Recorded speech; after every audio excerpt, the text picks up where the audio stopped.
అందరికీ నమస్కారం. రాజు కలల బాలుడు, అణగారిన స్థితిలో ఆశ. ఒక చిన్న గ్రామంలో రాజు అనే 10 ఏళ్ల బాలుడుండేవాడు.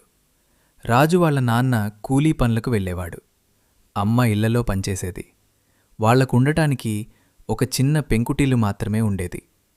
రాజుకు చదువుకోవాలని చాలా ఆశ. కాని కొత్త పుస్తకాలు కొనే స్తోమత వాళ్ల తల్లిదండ్రులకు లేదు.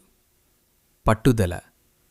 రాజు నిరాశ చెందకుండా తన గ్రామంలోని స్కూలు పిల్లలు పడేసిన పాత పేపర్లు, చిరిగిన పుస్తకాలను సేకరించేవాడు.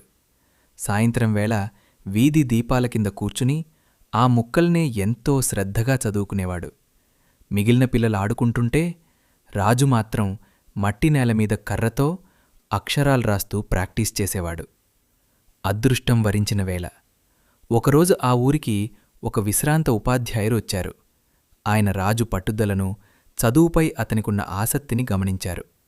రాజు పాత పుస్తకాలను ఎలా జాగ్రత్తగా దాచుకున్నాడో చూసి ఆయన చలించిపోయారు.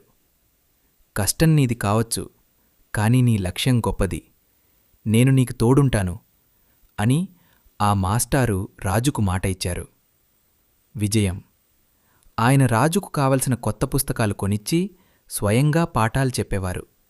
రాజు రాత్రింబవళ్లు కష్టపడి చదివి జిల్లాలోనే టాపర్గా నిలిచాడు. ప్రభుత్వం నుంచి స్కాలర్షిప్ పొంది పెద్ద చదువులు చదివాడు. కొన్నేళ్ల తర్వాత రాజు అదే గ్రామానికి పెద్ద అధికారిగా తిరిగి వచ్చాడు. ఈ కథలోని నీతి: